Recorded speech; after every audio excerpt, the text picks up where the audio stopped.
작년 1월 달에 두 번째 케냐 아울리치를 갔을 때에 갔다 와서 우리가 보고 영상을 여러분들에게 보여드렸던 기억이 있을 것입니다. 엔터펜이라고 하는 마사이족을 방문하기 위해서 출발해서 갔는데 오후 한 5시 반쯤 이 진흙탕에 차가 빠져가지고 정말 오랜 시간 동안 고생하며 겨우 빠져나왔던 그런 기억이 있었는데 혹시 여러분이 생각이 안 나실 것 같아가지고 그 장면만 다시 한번 영상을 보여주도록 하겠습니다. 한번 보시죠.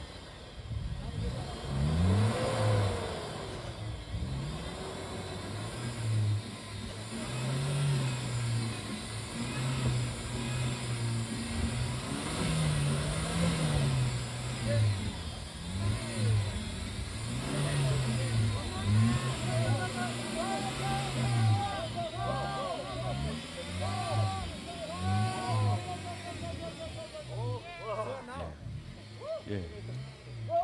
차가 빠져나왔죠? Good job. 차가 빠져나왔죠? 빠져나오긴 뭘 빠져나와요? 뒤로 가고 있는데 차가 지금. 앞으로 가야죠 지금 차가. 뒤로는 빠져나왔어요. 그러고 나서부터 6시간 동안 저녁 12시까지 저 진흙탕에서 빠져나오지를 못하고 헛바퀴 만들고 헤맸던 적이 있습니다. 나무를 잘라다가 바퀴 밑에다 깔아보기도 하고 모든 사람들이 저렇게 늘러붙어서 지금은 남자들만 있지만 나중에는 우리 미연 집사님까지 가서 해가지고 함께 밀어봐도 이 차는 늘 헛바퀴 만들고 제자리였다고 하는 것입니다. 여러분 저 때 우리의 심정이 어땠는 줄 아십니까? 차가 좀 한 10cm만 앞으로 좀 나가줬으면 좋겠다. 못 나가요, 못 나가 차가. 6시간 동안을 꼼짝없이 저 자리에서 저 난리를 치고 있었다고 하는 것입니다. 여러분 우리 신앙생활도 비슷하다고 하는 그런 생각을 해보게 됩니다. 우리가 처음 예수님을 믿었을 때는 뜨거움도 있고 기쁨도 있고 헌신도 있고 변화도 있는 그런 신앙을 갖고 있었는데 그러나 신앙생활이 몇 년 지나고 나면 차차 감격도 식고 열정도 식고 감각도 무뎌지기가 쉬워요. 분명히 교회도 나가고 예배를 드리고 있는데 그날이 그날 같고 신앙생활에 재미도 없는 것 같고 내 신앙이 마치 저렇게 진흙탕에 빠져가지고 헛바퀴만 도는 것 같은 늘 제자리인 것 같은 내 신앙이 성장하지 않고 변화가 없다고 하는 그런 느낌이 혹시 여러분 가운데 드는 분들이 있는지 모르겠어요. 아니 어쩌면 여러분들이 한 번쯤은 신앙생활하면서 겪게 될 그런 과정인지도 모르겠어요. 그럴 때 우리는요 새롭고 신선한 자극을 추구하는 세상의 색다른 유혹에 우리의 마음을 빼앗기기가 쉽다고 하는 거예요. 그걸 일컬어서 세상에 타협한다고 얘기를 하는 것이고 그걸 일컬어서 죄 가운데 빠진다 그렇게 표현을 하기도 하는 것입니다. 집에서 아이에게 엄마가 맛있는 밥을 늘 해줘도 아이들은 집에서 먹는 음식보다도 학교 앞에서 파는 자극적이고 쌈박한 맛을 내는 불량식품을 훨씬 더 아이들이 좋아하는 거죠. 어쩌면 우리는 매일매일 진리의 말씀 앞에 우리가 서 있다고 생각을 하기 때문에 그것은 질리고 지겹고 맛이 없는 그런 음식 같은데 세상에서 보여주는 것들 그런 것들은 마치 그냥 우리 입맛을 완전히 쉽게 자극하는 불량식품처럼 우리 가운데 찾아오고 싶다고 하는 거예요. 이스라엘 백성들이 험난했던 광야 40년의 생활을 지금 통과했습니다. 그리고 가나안 땅 정복 전쟁을 잘 마쳤고 이제 드디어 가나안 땅에 정착을 했어요. 정착을 해서 지금 살아가기 시작했다고 하는 것입니다. 얼마나 기쁘고 감사했을까요? 아마도 꿈을 꾸는 것처럼 느껴졌을 거라고 생각을 합니다. 남의 나라에서 400년 동안 종살이 하던 데서 기적과 같이 출애굽을 했는데 나와봤더니 광야에서 40년 동안 제자리만 뱅뱅 돕니다. 거기서 죽는 줄 알았어요. 거기서 끝인 줄 알았어요. 이렇게 지리멸멸하게 우리 이민족이 여기서 망하는구나. 이렇게 생각했는데 그 40년 고생 끝에 드디어 가나안 땅을 정복하고 그 땅에 버젓이 나라를 지금 세웠다고 하는 것입니다. 여러분 이게 보통 일이겠어요? 나라를 잃어본 서름이 있는 사람들은 이 나라를 되찾았을 때 기쁨이 얼마나 클 것인가를 알 텐데 우리는 나라를 잃어본 적이 없기 때문에 잘 모르죠. 지난번에 소천하신 우리 송수의 어머님, 그분 정도 돼야 일제시대를 경험했지. 우리 장로님 일제시대 경험하셨나요? 예, 일제시대. 우리 장로님, 양정치 집사님, 우리 박채성 권사님, 이런 세 분 정도나 일제시대 끝부분을 조금 경험했을까? 우리는 나라 잃은 서름을 겪어본 적이 없기 때문에 이렇게 나라를 되찾고 주권을 되찾고 독립했다고 하는 것이 얼마나 기쁜 줄 우리는 알지 못할 수 있어요. 여러분, 가나안 초기의 이스라엘 백성들은 그래서 신앙이 살아 있었어요. 보니까 사사기 2장 7절 같이 한번 보도록 합니다. 시작. 백성이 여호수아가 사는 날 동안과 여호수아 뒤에 생전한 장로들 곧 여호와께서 이스라엘을 위하여 행하신 모든 큰 일을 본 자들이 사는 날 동안에 여호와를 섬겼더라. 아멘. 여러분, 가나안 전쟁을 몇 년 했는 줄 아십니까? 보통 7년 했다 그럽니다. 가나안 전쟁을 치른 기간이 7년 정도라 그래요. 7년 가나안 전쟁을 치르고 가나안 땅에 정착해서 땅 분배를 다 마치고 이스라엘 사람들이 지금 그 땅에서 본격적으로 살기 시작했는데, 여호수아가 이스라엘의 지도자가 되어서 가나안 전쟁을 주도했고 가나안 땅에 입성했던 여호수아와 갈렙 두 사람만이 지금 가나안 땅에 들어갔다 그랬잖아요. 근데 이 여호수아가 만약 갈렙하고 비슷한 나이로 추정을 한다고 한다면 여호수아가 이 가나안 땅에 들어가 가지고 이스라엘 백성들과 함께 가나안 땅에 살았던 기간이 약 30년쯤 되었을 거라고 추측을 해요. 갈렙의 나이와 비교했을 때 그렇다는 얘기입니다. 30년 여호수아가 살았다 쳐요. 그리고 오늘 보니까 여호수아 뒤에 생존한 장로들 곧 여호와께서 이스라엘을 위하여 행하신 모든 큰 일을 본 자들이 사는 날 동안, 다시 말해서 여호수아보다도 더 젊었던 장로들, 그분들이 이 가나안 땅에서 여호수아가 죽고 난 이후에 한 20년쯤 더 살았다 라고 가정을 할 때 총 합치면 몇 년이에요? 50년이에요. 적어도 이스라엘 백성들이 가나안 땅에 들어가서 정착해서 초기 50년 동안은 하나님을 신실하게 섬기고 신앙생활 잘 했던 것으로 지금 추측할 수가 있는 것입니다. 근데 오늘 본문 11절을 보니까 갑자기 이스라엘이 심각한 우상 숭배의 죄에 빠졌다고 지금 기록을 하고 있어요. 2장 11절 13절을 같이 읽어봅니다. 시작. 이스라엘 자손이 여호와의 목전에 악을 행하여 바알들을 섬기며 애굽 땅에서 그들을 인도하여 내신 그들의 조상의 하나님 여호와 하나님을 버리고 다른 신들 곧 그들의 주위에 있는 백성의 신들을 따라 그들에게 절하여 여호와를 진노하시게 하였으니 곧 그들이 여호와를 버리고 바알과 아스타로스를 섬겼으므로. 아멘. 여호수아 시대 때는 그렇게 신실했던 신앙인들이 지금 여호수아 다음 세대에서는 완전히 참담하고 처참하게 그 신앙이 주저앉았다, 그렇게 지금 기록을 하고 있어요. 부모들은 신앙생활을 너무 잘했는데, 너무 훌륭한 신앙이었는데 자식 때는 신앙이 완전히 망가져 버렸다고 지금 기록을 하고 있다고 하는 겁니다. 여러분, 우리의 신앙이 유전자를 통해서 전수될 수 있다고 한다면 얼마나 좋을까요? 부모들의 훌륭한 신앙이 유전자를 통해서 자녀들에게 그대로 전수될 수 있다고 한다면 세상에 이것보다 더 감사하고 좋은 일이 있겠습니까? 근데 우리는 알고 있어요. 신앙은 절대로 유전자로 전수될 수 없다고 하는 것을 우리는 너무나 잘 알고 있습니다. 부모가 아무리 위대한 신앙, 아무리 훌륭한 신앙을 갖고 있어도 자동적으로 자녀들이 훌륭한 신앙생활을 하는 것이 아니라고 하는 것을 우리는 너무나 현실 속에 늘 경험하고 있는 것이. 부모가 자식에게 엄청난 돈도 물려줄 수 있고요, 성격도 유전시켜 줄 수 있고, 기질도 유전시켜 줄 수 있고, 심지어는 질병까지도 유전시켜 줄 수 있어요. 그렇죠?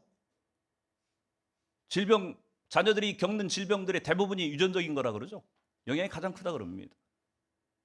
여러분이 이렇게 돈도 성격도 기질도 심지어는 질병까지도 자녀들에게 유전적으로 물려줄 수 있는데, 유일하게 절대 물려줄 수 없는 것이 신앙이라고 지금 성경이 얘기를 하고 있는 겁니다. 다음 세대에게 신앙을 물려주는 일이 그래서 얼마나 힘들고 어렵고 또 중요한 일인가를 오늘 말씀을 통해서 우리는 봐야 된다고 하는 얘기입니다.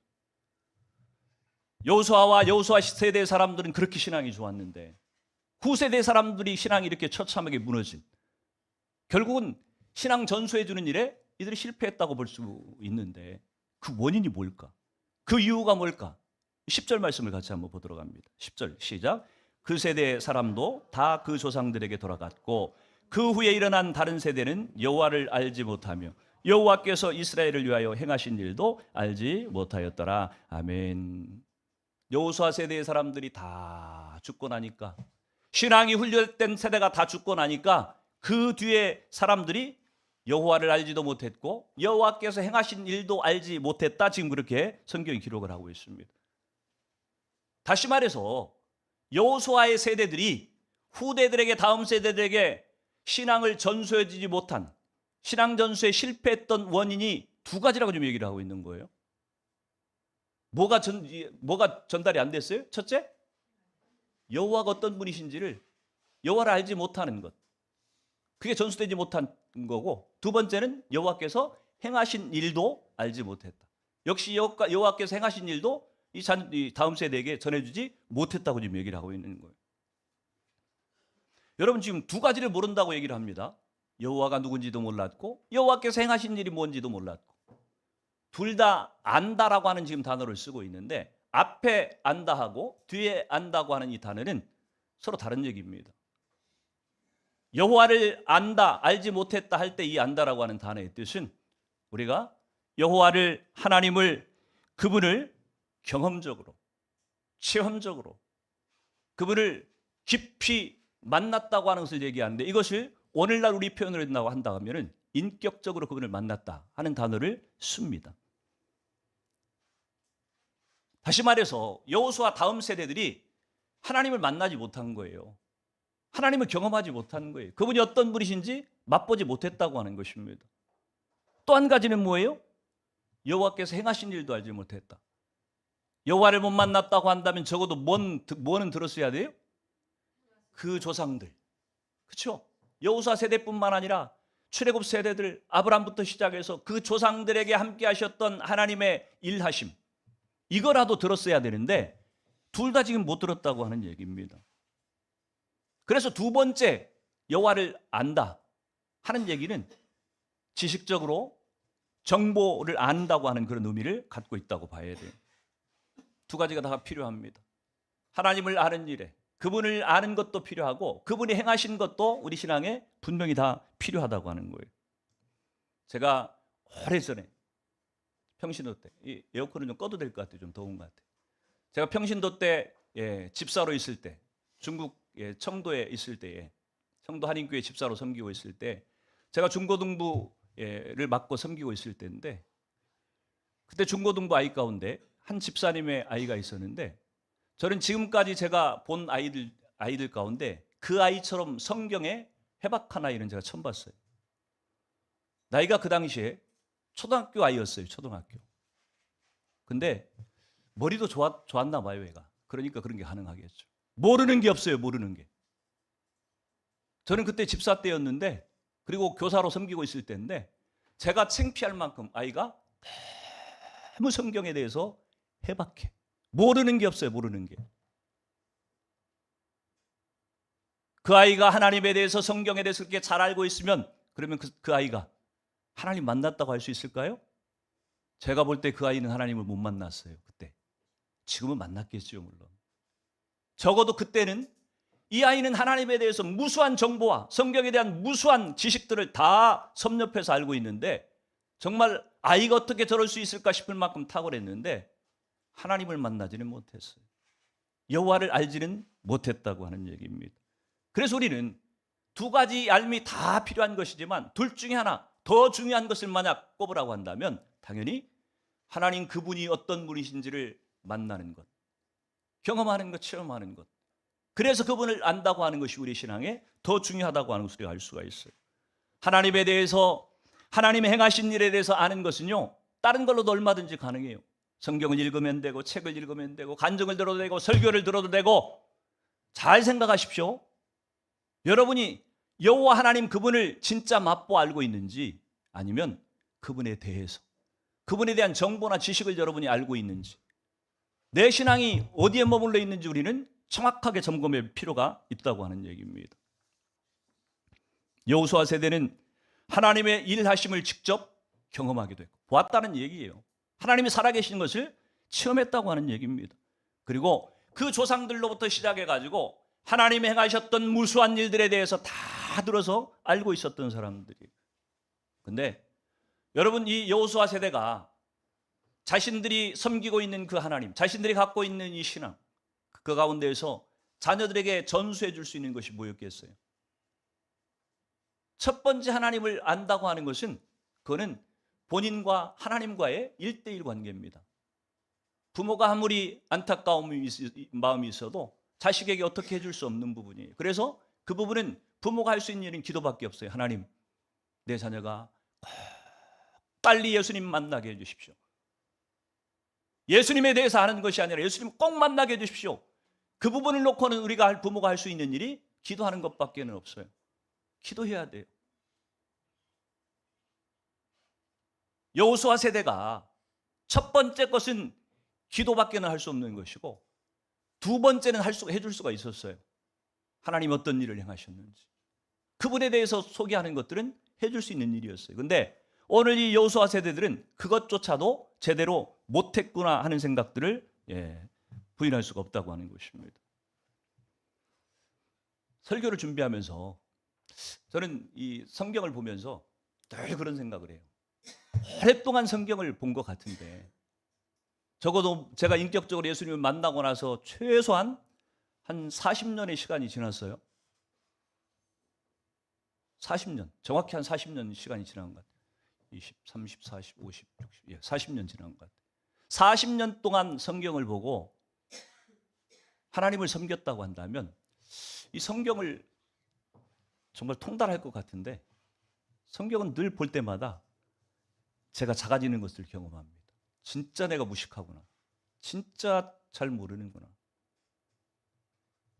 여러분들 앞에서는 설교를 하고 그래야 되니까 아는 척하지만 돌아보면 진짜 아는 게 없다고 하는 생각이 듭니다. 특별히 어제도 설교를 준비하면서 모세와 여호수아의 차이를 제가 한 번도 그렇게 심각하게 생각해 본 적이 없어요. 여러분, 모세와 여호수아가 비교가 되는 사람일까요?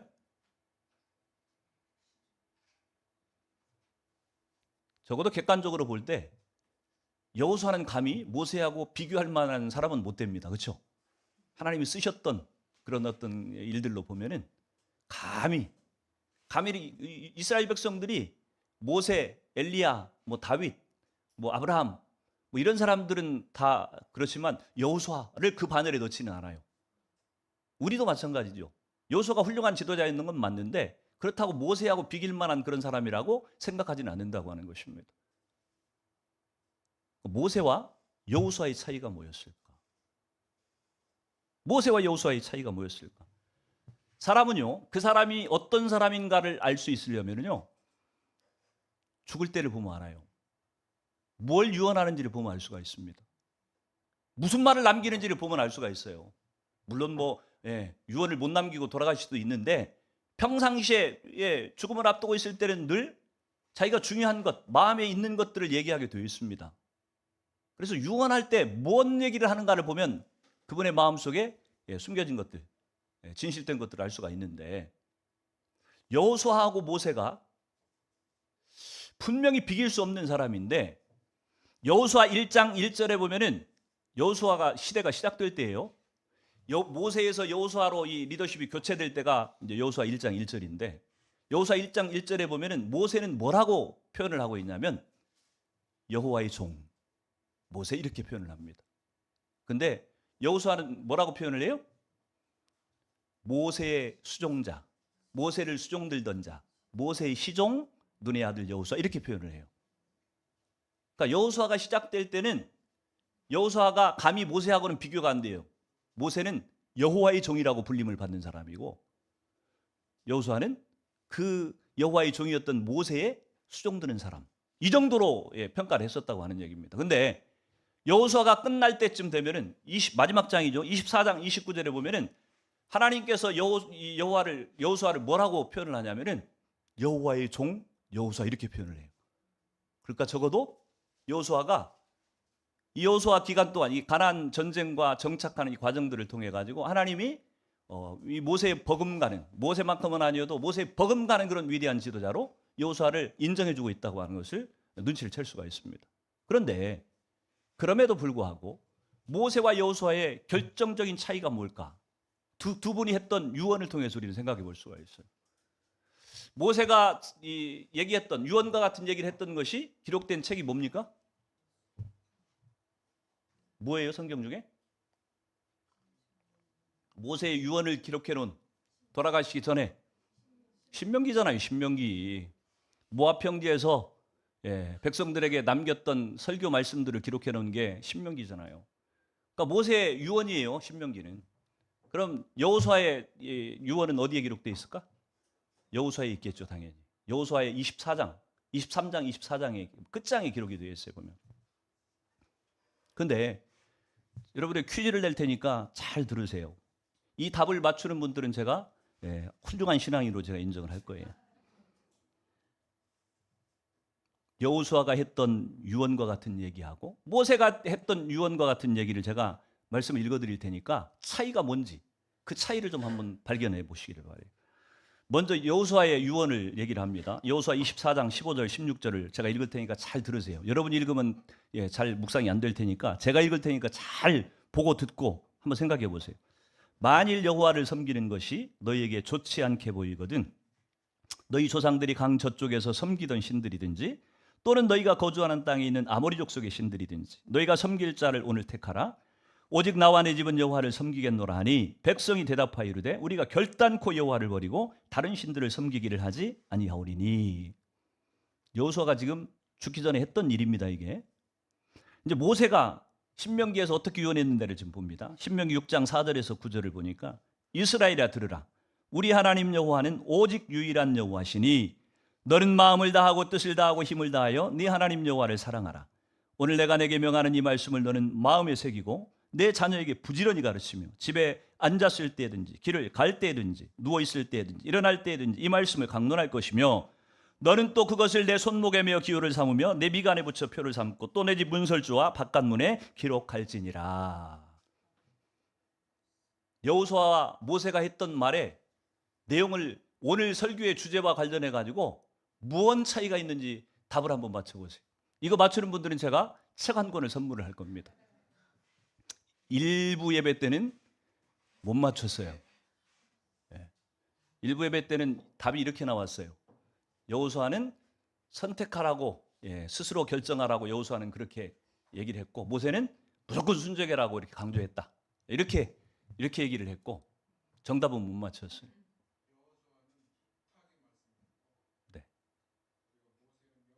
네. 일부 때 답하고 똑같습니다. 금방 답을 가르쳐 줬는데도 똑같은 얘기를 하시는 거예요. 쉽지 않죠? 쉽지 않은데 항상 제가 질문할 때는 설교의 주제하고 관련을 시켜가지고 제가 답을 해야 된다 그러는 거예요. 설교의 내용이 지금 뭔지를 생각하고 얘기를 하시라는 얘기예요.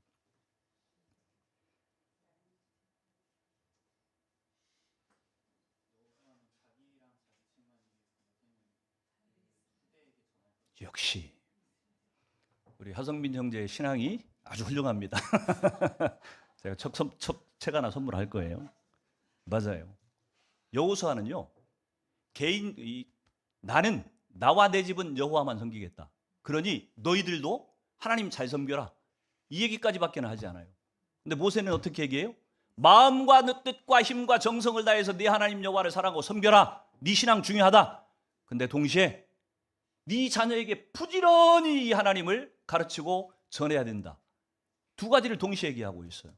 이게 모세와 여호수아의 차이라고 하는 것입니다. 여러분 신앙을 가진 부모가 자녀 세대들에게 해줄 수 있는 일이 뭘까요? 하나님을 만나게 해줄 수는 없어요. 그건 하나님의 소관이니까.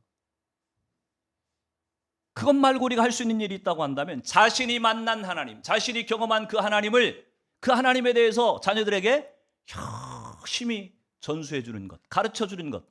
이것이 부모가 해야 될 책임이라고 하는 것입니다.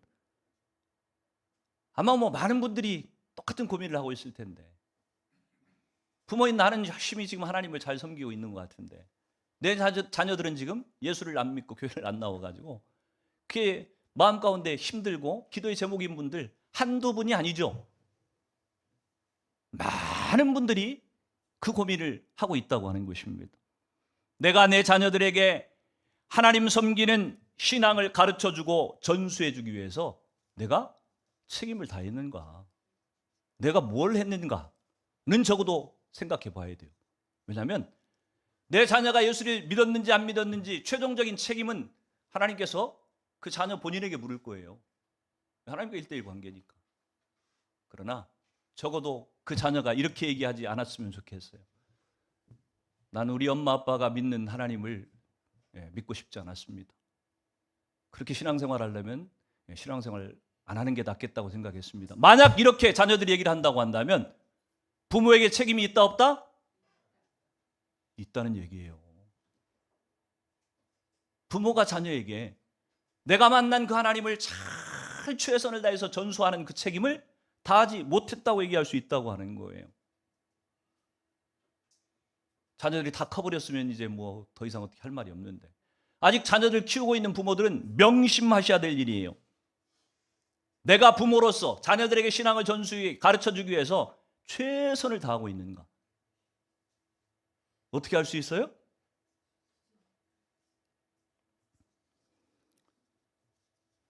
자녀들 학원 보내는 일은 눈에 불을 켜고 축하하고 열심히 하고 있는데,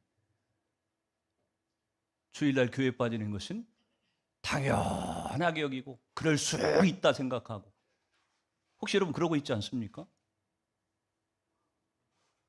자녀들 성적 올리는 일에는 정말 눈에 불을 켜고 최선을 다하는데, 혹시라도 여름 수련회 자녀들이 참석해야 될 일이 생기면은 안 됩니다. 지금 시험 앞두고 있기 때문에, 고3이기 때문에, 이러저러한 이유 때문에 안 됩니다. 혹시 여러분 그러고 있지 않나?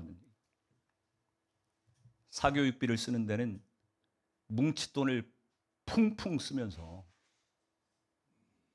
자녀들의 신앙교육을 위해서 여러분들이 얼마나 투자해봤냔 말이에요. 부모가 자녀에게 신앙을 전수해 주기 위해서 해야 될 일들을 하지 않고 하나님 앞에 우리가 내 자녀들을 위해서 최선을 다했습니다 얘기할 수도 없고, 자녀들의 구원에 대해서 내 책임이 없습니다 이렇게 면피할 수 없다고 하는 얘기입니다. 이렇게 하면서 내 자녀가 훌륭한 신앙으로 만약 자라가기를 원한다고 한다면 그런 걸 사자성어로 어불성설이라고 얘기를 하는 거고요, 양심불량이라고 얘기를 하는 겁니다. 말이 안 되는 얘기예요. 인풋이 있어야 아웃풋이 있는 법인데, 신앙에 대한 투자는 아무것도 해주지 않고서 우리 아이 신앙이 잘 자랐으면 좋겠다, 그런 기적은 일어나지 않아요.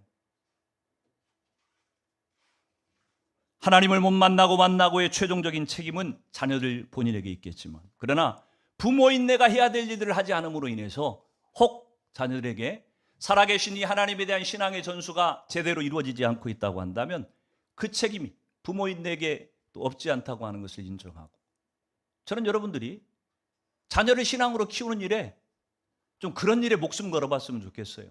좋은 대학 보내는 일에 목숨 걸지 말고, 하버드 안 나와도 잘 산다니까요.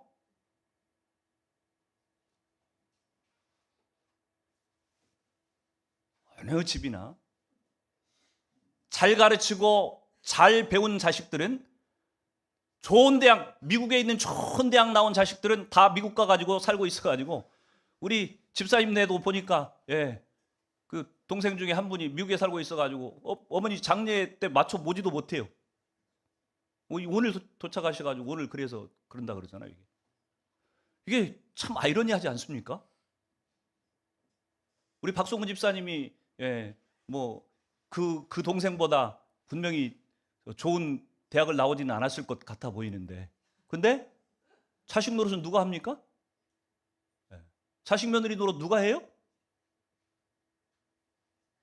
잘 생각하셔야 돼요. 부모들 잘 생각해야 된다니까요.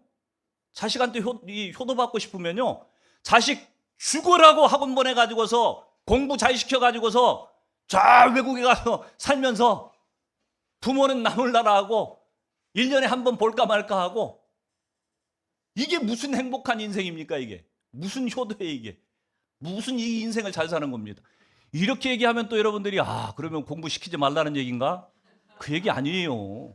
지가 좋아서 하는 거야. 뭐 어떡하겠어요. 그러나 적어도 부모가 자녀들을 향해서는 하나님을 섬기는 이 신앙이 네가 공부하는 것보다 세상에서 성공하는 것보다 훨씬 더 중요한 일이고 더 우선적이어야 된다. 이것을 부모들이 그렇게 보여줘야 되고 그렇게 가르쳐야만 여러분 자녀들의 신앙이 하나님을 우선하는 그런 신앙으로 서갈 수 있을 거 아니에요. 제가 볼 때 아이들이 부모가 어떻게 하느냐가 아이 때는 결정적입니다. 부모가 학원 보내는 것이 아이 공부시키는 것이 최일순위고 더 중요하다고 생각하는 가치관을 갖고 있으면 주일날은 와가지고 대충 그냥 예배 참석시키고 모든 시간을 다 아이들에게 공부하는 일에 투자시킬 거예요.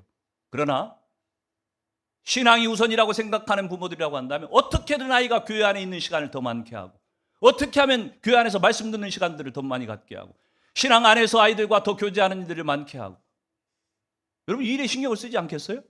거기에 더 투자하지 않겠어요? 저는 여러분들의 가치관이 좀 바뀌었으면 좋겠어요. 특히 아이를 키우는 부모님들 명심하시기를 바라요. 여러분의 아이들이 공부 못하라고 하는 얘기 아닙니다. 학교에서 꼴등하라고 하는 얘기 아니에요. 지가 하고 싶어서 할 애들은요 하지 말라고 해도 공부합니다. 근데 반대로 부모의 성화에 못 이겨가지고 만약에 아이가 그런 공부에 그렇게 내팽개져 있고 신앙이 소원해지고 그런다고 한다면 부모의 책임이 크다고 하는 얘기를 지금 하는 거예요.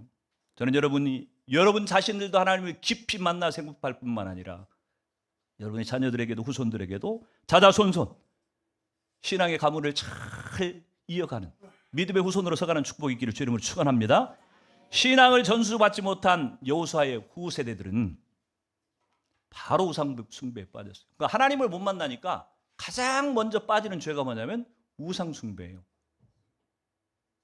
우상 숭배를 하게 되면은 어떤 일이 벌어집니까? 하나님의 진노가 임해요. 진노가. 오늘 보십시오. 14절 15절을 같이 읽습니다. 시작. 여호와께서 이스라엘에게 진노하사 노략하는 자의 손에 넘겨주사 그들이 노략을 당하게 하시며 또 주위에 있는 모든 대적의 손에 팔아 넘기심에 그들이 다시는 대적을 당하지 못하였으며 그들이 어디로 가든지 여호와의 손이 그들에게 재앙을 내리시니 곧 여호와께서 말씀하신 것과 같고 여호와께서 그들에게 맹세하신 것과 같아서 그들의 괴로움이 심하였더라. 아멘. 신앙이 전수되지 못하면 그래서 하나님을 아이들이 만나지 못하면 가장 먼저 빠지는 죄가 우상숭배의 죄에 빠지게 되어 있고요. 우상숭배에 빠진 이들의 죄에 하나님의 진노의 심판이 임하는데 보십시오. 15절을 보니까 여호와의 손이 그들에게 재앙을 내리시나니 그들이 어디로 가든지 여러분 이 말씀은 축복의 말씀에 적용돼야 되는 말씀이에요. 그렇죠?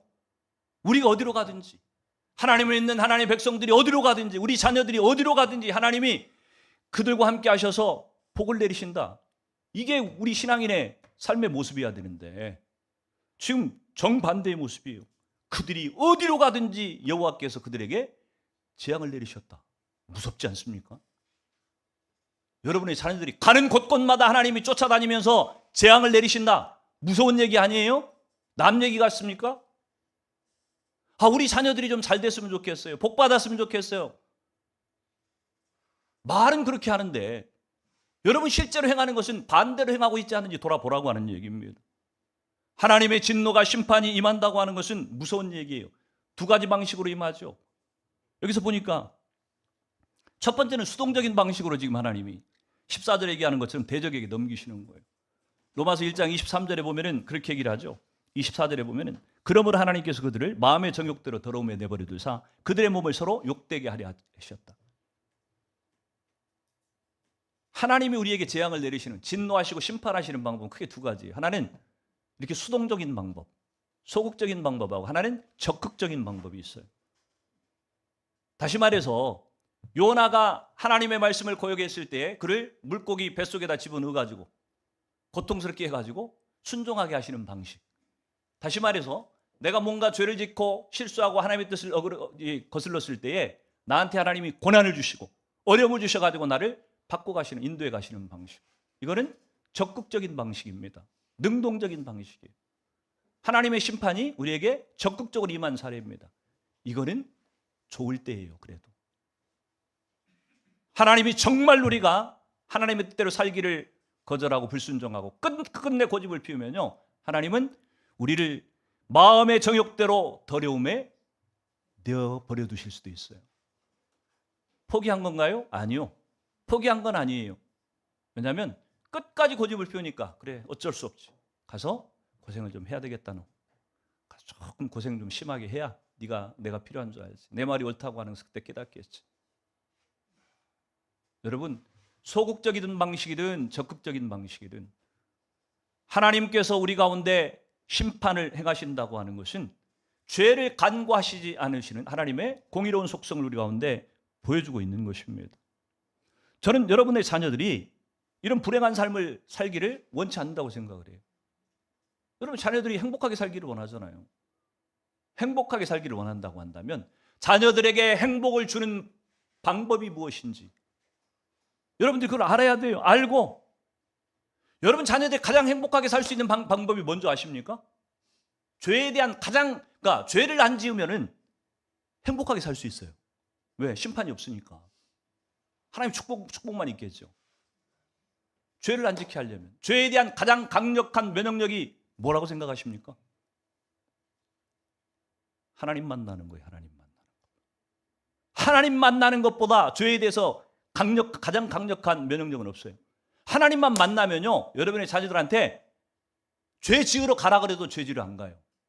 하나님만 만나면. 문제는 여러분의 자녀들의 신앙이 그렇게 물에 불 탄 듯 술에 술 탄 듯 그렇게 희미한 이유가 있다고 한다. 마치 하나님을 못 만나서 그런 거예요.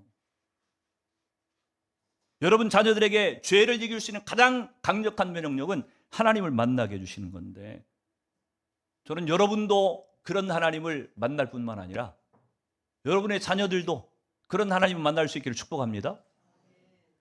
우리가 이 사사기를 지금 살펴보고 있는데 앞으로 한 서너 번에 걸쳐서 이 사사기를 이제 설교를 하게 될 텐데, 사사기의 패턴을 보면 똑같은 사이클이 반복돼요. 하나님 앞에 죄를 짓습니다. 우상을 섬기고 죄를 지어요. 그러면 하나님께서 우상 섬기면 어떻게 한다고요? 당연히 징계를 하시죠. 재앙이 임해요. 재앙이 임하니까 힘들잖아요. 하나님께 부르짖어요. 하나님 우리 좀 살려주세요. 그럼 하나님이 사사를 보내가지고 구원해 주셔. 평화가 임해. 살만해. 때로는 10년, 20년, 30년, 40년 그런 평화의 기간이 지나다가 숨통이 트이고 살만하다 싶으면 또 뭔 짓을 해요? 또 우상을 섬겨요. 또 340년 동안이 사사기간인데 340년 동안 이 사사기간 동안에 12번이 반복이 됩니다. 똑같은 패턴이. 죄짓고 심판받고 고통당하다가 하나님 앞에 부르짖어 기도하니까 하나님이 구원해 주시고, 또 그래서 또 살만하고 편하니까 또 죄로 돌아가고, 이게 12번 반복된다니까요. 근데 하나님은 어떻게 이스라엘 백성들이 죄를 지을 줄 뻔히 아시며 다시 또 죄를 지을 줄 아시면서 하나님은 계속해서 그들을 구원해 주신다고 하는 거예요. 그렇죠? 보면 왜 그럴까요? 하나님이 자녀이니까 그런 거예요. 자비롭고 은혜로우신 하나님의 속성도 있지만 하나님의 자녀이기 때문에 자기 백성이 계속해서 고통당하는 것을 하나님은 그냥 방관하지 않는다고 하는 것입니다. 그래서 12명의 사사를 보내지만 12번을 구원해 줘도 이스라엘 백성들은 똑같은 죄에 다시 빠진다고 하는 것이, 이 사사기를 보면서 우리는 절망감을 느끼게 돼요. 와, 인간은 이 죄에서 헤어나올 방법이 없는 건가? 마치 아까 그 진흙탕에 빠진 그 차처럼 한 발짝도 앞으로 나가지 못하고 6시간 동안 이렇게 헤매는 것처럼 우리의 신앙이 혹시 그렇게 진흙구덩이에 빠져 있지 않는지, 사사기를 보면서 진흙구덩이에 빠져가지고 도저히 헤어나올 수 없는 소망을 잃어버린 그런 죄성에 가진 인간들의 모습을 사사기를 통해서 보게 되는 거예요. 여러분, 하나님이 사사기를 기록한 목적이 뭘까요? 사사기를 통해서 우리에게 뭘 말씀하시고 싶어 하는 거예요?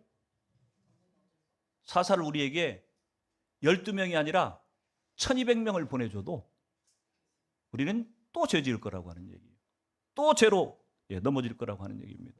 그래서 일시적인 외적인 환경을 바꿔주는 이 사사를 통해서는 우리가 온전한 구원을 이룰 수가 없고, 죄를 이길 힘이 없고, 우리의 마음속 같이 송두리째 바꿔줄 수 있는 완전하고 진정한 그런 사사가 우리 가운데 필요하다고 하는 걸 지금 보여주는 거예요. 그분이 누구예요? 예수 그리스도인 거예요. 영원한 사사. 한 번 오셔가지고 십자가에 대신 죽으심으로 말미암아서 사망 권세를 깨트리고 사단을 괴멸시키고 그리고 우리에게 구원을 주신, 죄를 이길 힘을 주신 완전한 사사이신 예수 그리스도, 그분이 우리 가운데 필요하다고 하는 것을 지금 사사기를 통해서 우리 가운데 보여주고 있다고 하는 얘기입니다. 우리는 우리 죄를 아무리 힘쓰고 있어도 스스로의 힘으로는 이 죄의 굴레 가운데서 빠져나올 방법이 없어요. 여러분 어땠는지 모르겠지만 저도 예수님 만날 때 똑같았던 것 같아요. 죄를 짓고 나면은, 물론 예수님 인격적으로 만나지 못했을 때요. 그래도 교회 나간다고 하는 것을 알던 때였기 때문에 분명히 죄를 짓고 나면은 막 양심에 찔리고 막 미칠 것 같아요. 그래서 어떻게 해요? 교회를 나갑니다. 나가지고 회개를 해요. 참 내 이렇게 인생을 이따구로 살면 안 되는데 회개를 해. 잘 살아봐야지. 작심삼일이에요. 돌아오면 또 죄 가운데 빠지는 모습을 봐요. 이게 계속 반복되면 어떻게 느껴지냐면은 인생이 이런 거구나. 사람 사는 게 이런 거구나. 이렇게 죄 짓고 또 잘못했다고 생각하고 그리고 또 죄 짓고 이렇게 살다 죽는 건가 보나. 이렇게 생각했어요. 이렇게 포기하고 싶었어요. 포기하고. 그러던 어느 날 하나님께서 제 마음 가운데 찾아오시는 거예요. 아니야. 너 그 죄를 이길 수 있어. 그 죄를 끊어버릴 수 있어. 그때 예수님을 만난 거예요. 그 예수님을 만나고 나서야 그 죄를 이길 수 있는 힘이 내게 생기는 것을 경험했다고 하는 것입니다. 사랑하는 성도 여러분, 에베소 2장 3절에서 7절 말씀을 마지막으로 읽습니다. 같이 읽습니다. 시작. 전에는 우리도 다 그 가운데서 우리 육체의 욕심을 따라 지내며 육체와 마음에 원하는 것을 하여 다른 이들과 같이 본질상 진노의 자녀이었더니 긍휼이 풍성하신 하나님이 우리를 사랑하신 그 큰 사랑을 인하여 허물로 죽은 우리를 그리스도와 함께 살리셨고 또 함께 일으키사 그리스도 예수 안에서 함께 하늘에 앉히시니 이는 그리스도 예수 안에서 우리에게 자비하심으로써 그 은혜의 지극히 풍성함을 오는 여러 세대에 나타내려 하심이라. 아멘. 저와 여러분은 예수님을 만나기 전까지는요, 본질상 진노의 자녀였어요. 마귀에게 속해 있었고 마귀의 그 죄의 굴레에서 우리는 절대 헤어나올 수 없는 그런 사람들이었어요.